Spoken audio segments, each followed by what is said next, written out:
We can all humbly bow down, raise our Kundalinis, and take a bandhan.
We can place both of our hands on the Mother Earth and recite Shri Ganesha Atharva Shirsha. Om Namaste Ganapataye Twameva Pratyaksham Tattvamasi Twameva Kevalam Kartasi Twameva Kevalam Tartasi Twameva Kevalam Hartasi Twameva Sarvam Kalvidam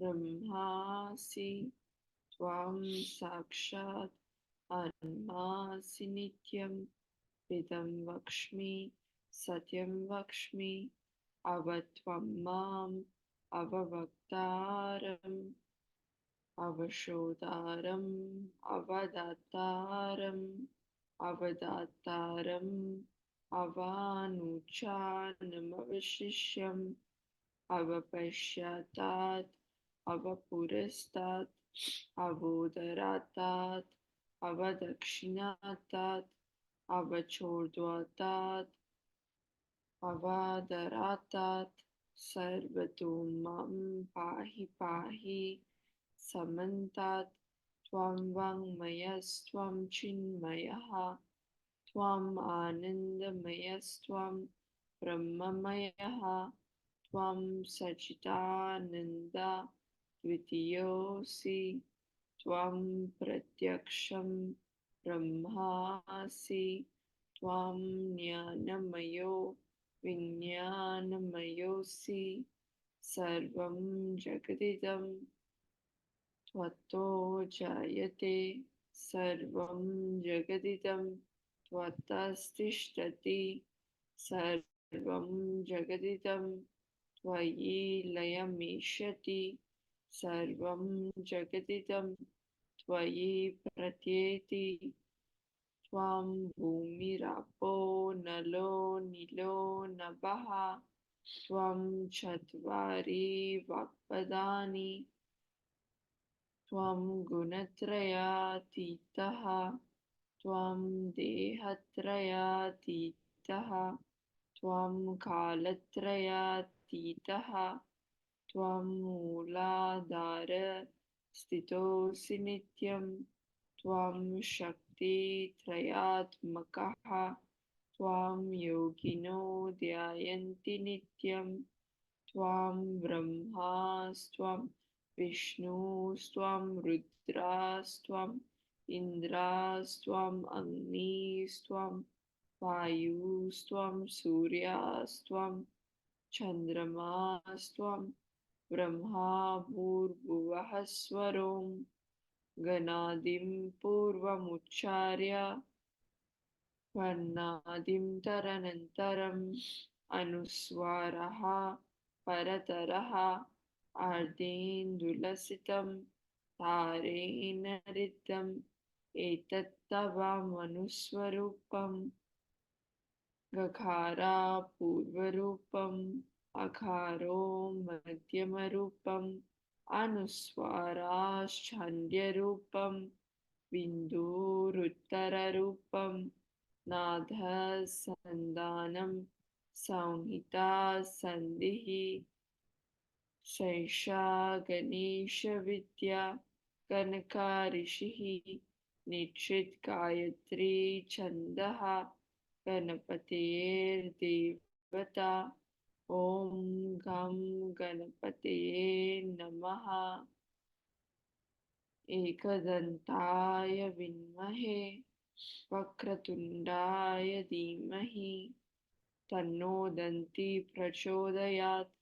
एकदन्तं चतुर्हस्तं पाशमङ्कुशधारिणं रदं च वरदं हस्तैर्बिभ्राणं मूषकध्वजं रक्तं लम्बोदरं शूर्पकर्णकं रक्तवाससं रक्तगन्धानुलिप्ताङ्गं रक्तपुष्पैः सुपूजितं भक्तानुकम्पिनं देवं जगत्कारणम् अच्युतम् आविर्भूतं च सृष्टियादौ प्रकृतेः पुरुषात् परम् एवं ध्यायन्ति यो नित्यं स योगी योगिनां वरः। नमो व्रातपतये नमो गणपतये नमः प्रमथपतये नमस्ते अस्तु लम्बोदराय एकदन्ताय विघ्ननाशिनी शिवसुताय श्रीवरदमूर्तये नमः।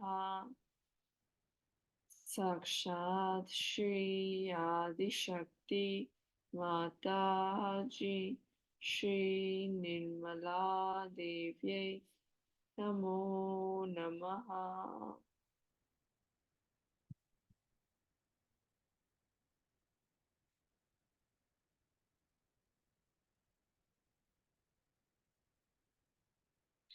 We can place both of our hands back on our lap and sit up in silent meditation.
We can all slowly open our eyes and listen to Mother's talk.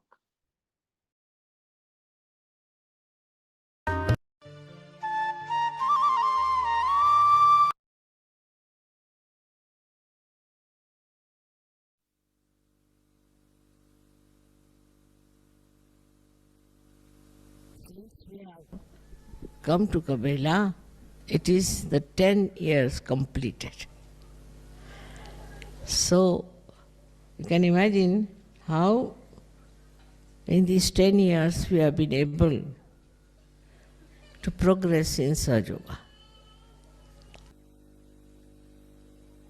Now, today we are going to have a Guru Puja.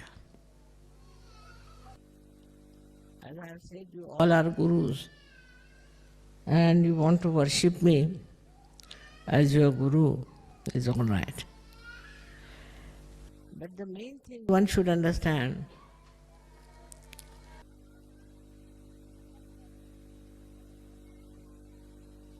that you have become Guru, no doubt. Because you have the knowledge. You have the absolute knowledge. And so we can say you have become Gurus, no doubt. But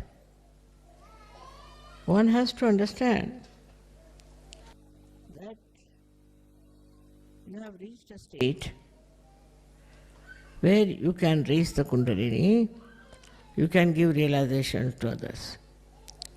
Also, you know what is the absolute knowledge. To know the absolute knowledge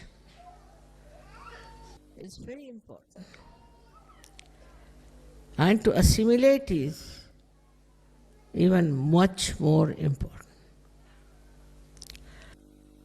Though we know the absolute knowledge, we cannot assimilate it that well. That means we cannot go deep into it. What is the reason for that? We have to realize that we have all come out of the heritage that was the animal kingdom. From the animal kingdom, you have evolved. So, there are so many things of the animal heritage linger in us. The aggressiveness, the domination, peevishness, fear, grabbing,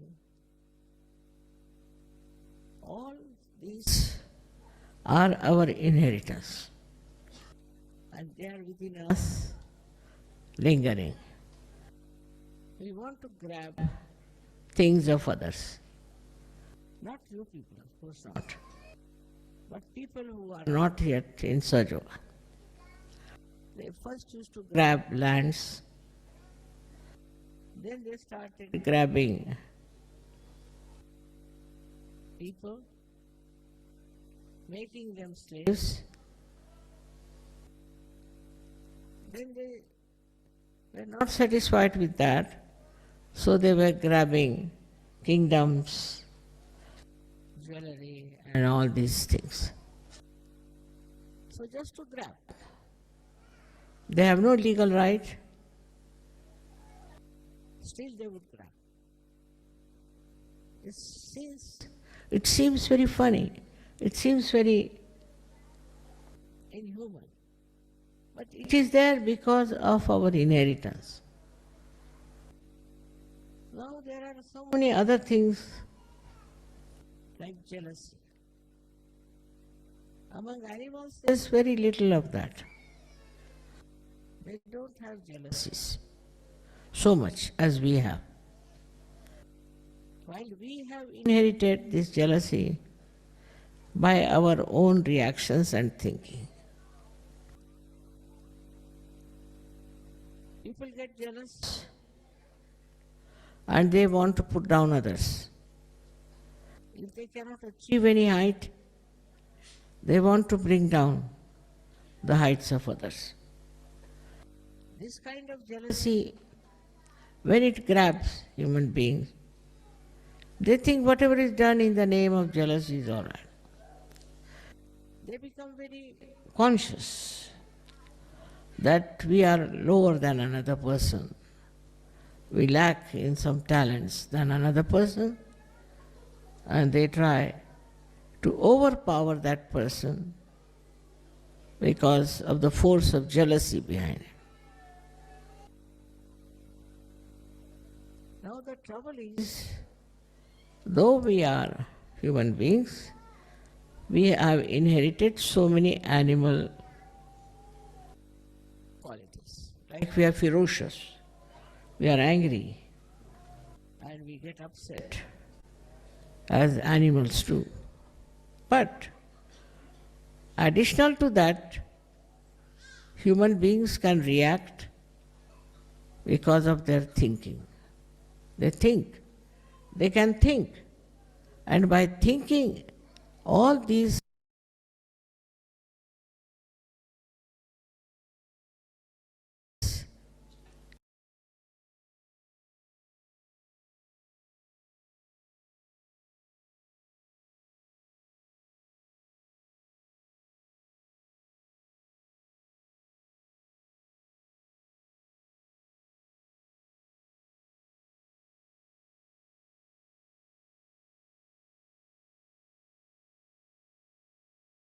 inherited properties become perverted.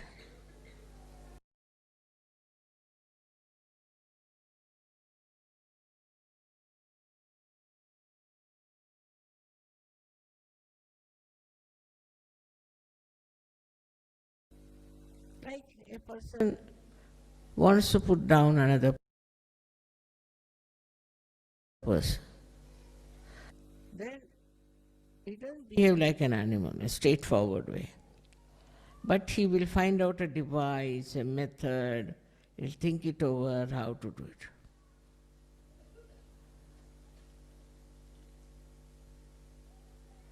The main problem with human beings is that they still have inherited very violent temper. This violent temper has to be controlled, has to be seen.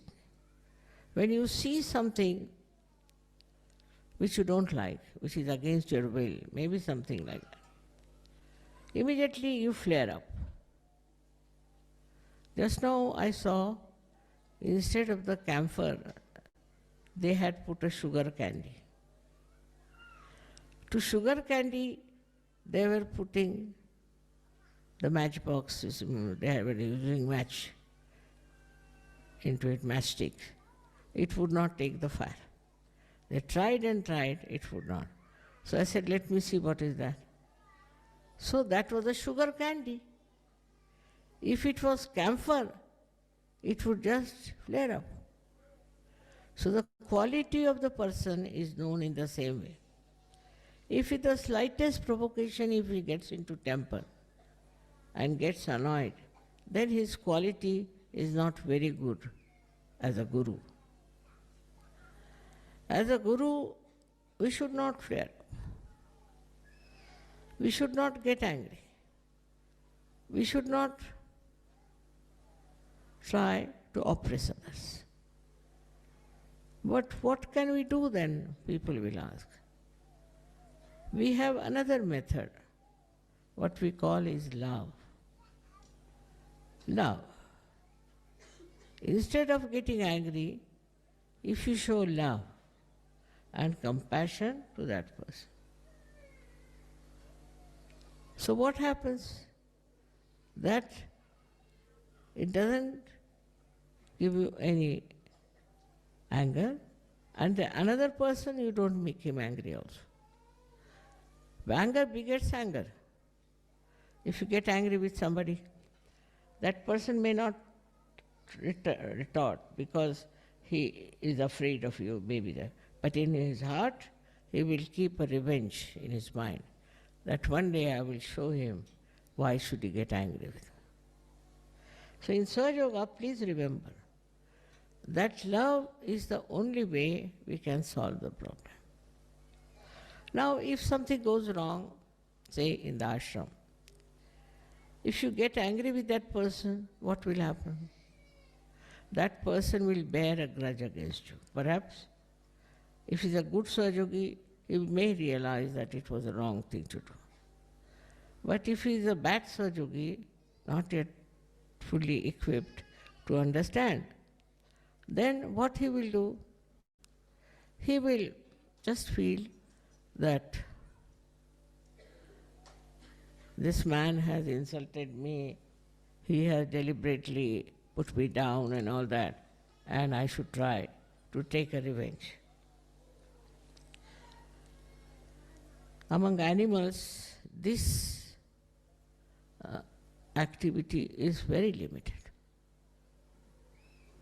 I don't think they believe in revenge, except for few animals. They say that if you hurt a snake, it will take its respite, it will come back on you. That's what is said.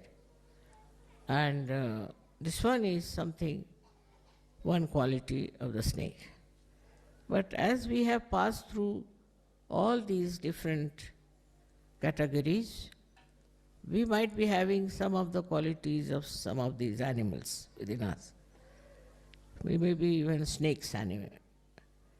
If the snake is within us, then anybody who hurts you will remember it all your life. He has hurt me, so I'll put him right one day. I'll take a revenge. If there's a snake within us. But now if there's a tiger within you, so you'll become very ferocious.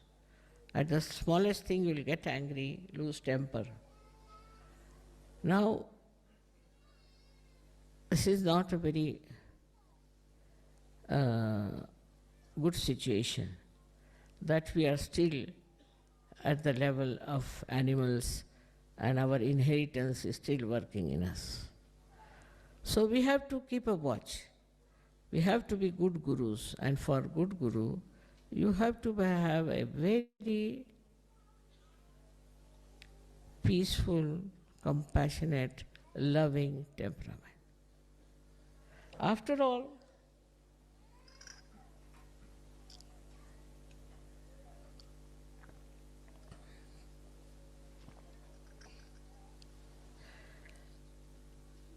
one has to understand that people have this inheritance, and some people have more, some people have this, or some people have that.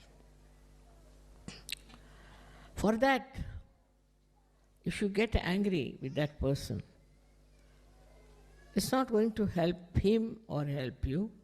But if you are loving and compassionate and you explain that person what is the problem is and what you want to do, I tell you it will improve. He'll definitely improve and he'll feel your love. Of course, sometimes it's necessary to also forgive such a person. Such a person is to be forgiven, absolutely. In that doesn't mean that if he has done wrongs, all kinds of wrongs, you forgive him and he goes on still with the same. Doesn't mean. Forgiven means forgotten. Such and such person has been misbehaving, so just forget. Forget it, completely forget it. For a guru it is important, for a Sahaja Yoga guru. I must say other gurus were not like that. They were absolutely, I would say, extremely hot-tempered. And they used to lose temper on people. Once I met a guru and he told me, "Mother, you are too kind to them. And with this kindness you cannot create good people." I have had enough of it, he said. I had made 2 people into gurus. And one of them got lost in the money. All right, what happened to the second? And second one got lost in the women. So I said, now it's all right. If they are lost, they are lost. But if you can revive them with your love, affection, and kindness, better get around them. So the one who was lost, I think if you open that door, people sitting outside can also hear me. Who are those sitting outside?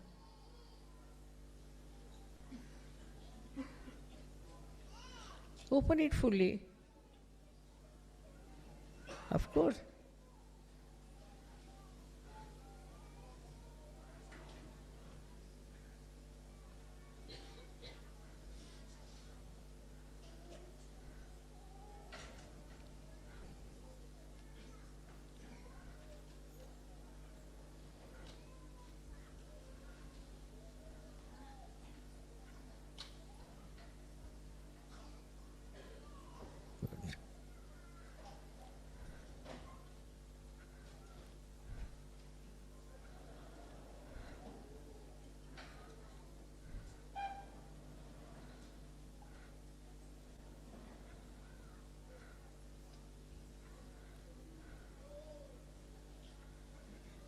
Let them move this side.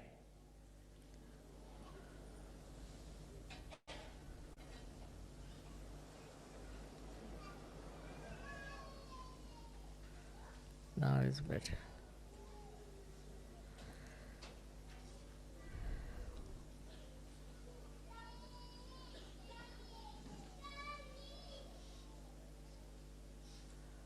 So, as a guru, you must conclude that they are still lingering with their inheritance. But the second problem is much worse. Because human beings can think. Of course, animals also think, but it is always conditioning. Whatever conditioning they have, accordingly they behave. But they don't have ego, that kind, as human beings have developed. So the gurus develop also a very bad ego. First ego is, other gurus I have seen, they told me that we have done so much, we have worked so hard to achieve this state, and why should we give realizations to others? Or if they have got realization, then what have they done? Why should they get realization? It's become a comparison between their own state and how they have achieved it and how others have to achieve it. So they make all kinds of different torturing, troubling maneuvers. For example, they may make the disciple stand on his head, give his family up, do this, do that. They'll beat, they can beat also. They will make him stay in the water for a long time, making stand on 1 feet. Like this they punish. And the worse come to worse, they may beat with sticks or with stones. They are like that. They don't want to talk. They don't want to understand what the another person has to say, or the ones who are seekers, how they should be treated. All this anger and all these things might have been all right before, but after the advent of Sahaja Yoga, you must know it is not necessary. It is not at all necessary to give any physical punishment to your disciples. Now, also the mental punishment to your disciples should not be given. Like people start saying all kinds of things to their disciple. Like I'm saying, say there's a leader, and the leader finds something wrong with the disciple. Then he goes on saying, now you are like this, your father was like this, your grandfather was like this, your great-grandfather was like this, and you are also like this. Or some sort of thing that will hurt him. By hurting a person, you are not going to help. Supposing while walking you are hurt, you can't walk. In your spiritual ascent also, if you are hurt, you cannot go ahead. So not to hurt people is very important. Once you go on hurting others, then you are not a good guru. You are not a one who is really being kind and understanding of the disciple. In Sahaja Yoga, it's a different thing altogether. Because you all have achieved Sahaja Yoga without doing any kind of penance, any kind of guilty consciousness, confessions, anything. Nothing. As you are, you got your realization. Nobody had to stand on their heads, give up their husbands, wives, their families, this thing, nothing of the kind. As you are, whatever dress you are wearing, whatever conditions you are given realization. Is a fact. You don't have to pay for it. You don't have to exert yourself, don't have to do anything. Just you get it sitting down wherever you are. After that, this kind of a happening should prove to you that you have a power of love, of compassion. Out of your love you have given realization. We never realize that. Supposing we are anxious to give realization to people, we want to go to the villages, work there and give them realization. Why? Why do we do it? It is not for any fame, not for any reward or anything, but just out of the love that is in your heart, that you feel, why am I enjoying everything, why others are not enjoying? And so you go out of the way to help people, to get their realization. Now you have become a greater human being and you feel concerned. Others are getting ruined, they are going on a wrong path, they are doing wrong things. And that makes you feel very, very upset and you want to help them. And this understanding once you have, then you will know how to deal with the person with whom you have to behave like a guru. Mostly it is not necessary to say anything harsh to that person. At the most you can tell the mistakes that they are committing. But that too in such a soft manner that a person doesn't get any shock out of that. All these thing of attachments also. Now somebody has too much attachment, say for the family, for the wife, for the husband, children or something. And once they come to Sahaja Yoga, still they have same amount of attachment. All right, doesn't matter. But how far they will go with that attachment, how long it will continue is the point. You should be detached. If I say you cannot be, it's a state. It's a state of mind when you are detached. But when it comes to doing something for them, you will go all out to help them. But you are not an attached person. Now, what is the description of an attached person? Attached person is always worried about the other person. Goes on thinking about the other person. Cannot think of Sahaja Yoga. Only think of the people with whom he is attached. Then he is very sensitive. You can't say anything to his brother, sister or anyone, otherwise he jumps. Attachment is also with the name that he has.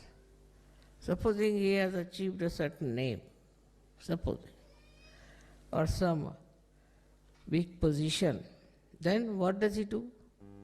You can't challenge him anyway. You cannot by any words you can challenge him. Because he is so identified with that. He thinks he is a big person who has achieved such a lot of positions in life. He is so much attached that he wants the Guru to pay respect to that attachment. Now, which is the way you can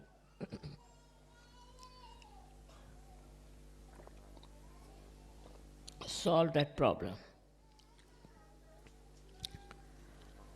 Supposing somebody is very much attached to his wife, say for example, then you should not discuss and argue with that person. Not at all. Because he's still coming up slowly up to this stage. Such a person is not absolutely a perfect Sahaja Yogi. So what do you have to do? If he's attached to his wife, let it be.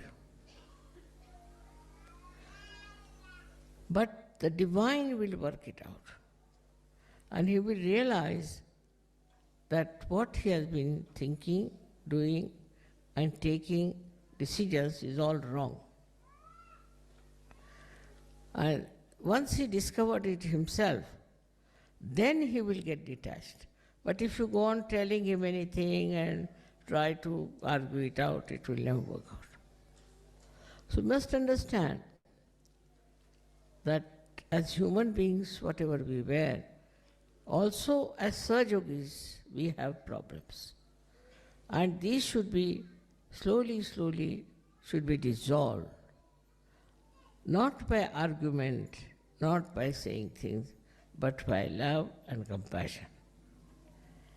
If you have love for a person, you will be amazed, 99% people value love.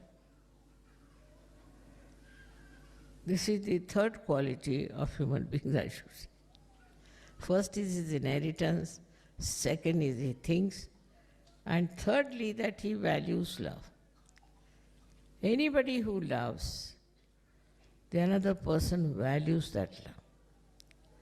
Because he thinks that this particular person is loving me, not my wealth, not my beauty, not my this thing, but he's loving me.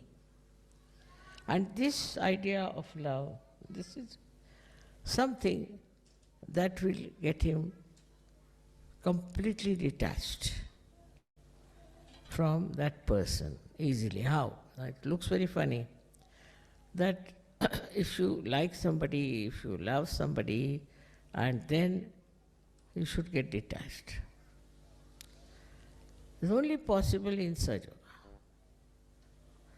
In Sahaja Yoga, your state of mind is such that you are absolutely detached and absolutely attached.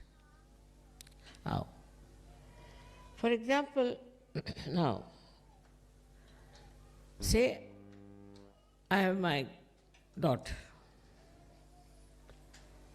So I'm detached. I never telephone to her. I'm never bothered about her. Because in Sahaja Yoga, you know how is that person. If the vibrations are right, why should you telephone? Why should you talk to her? Why should you ask for anything? No need.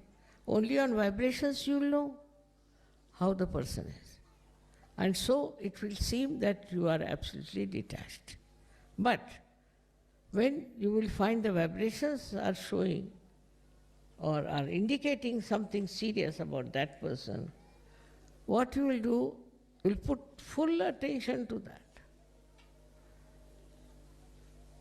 Full attention. You put attention, but not attachment. So the attachment doesn't solve the problem. What solves the problem is attention. But when you are not detached, then your attention is attached attention. It's an attention that is not available to everyone. And attention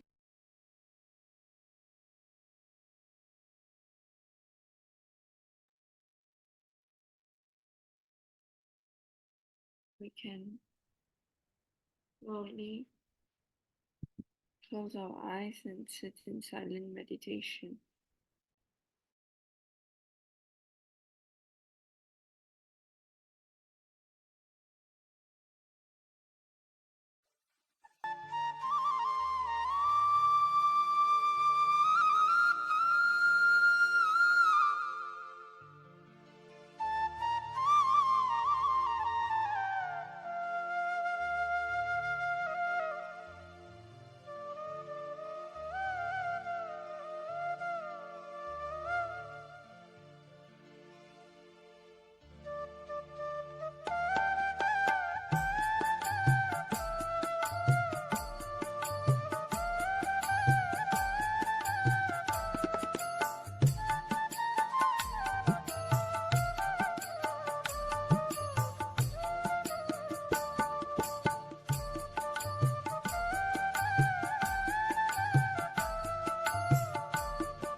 And slowly open our eyes, humbly bow down, raise our kundalinis and take a bandhan.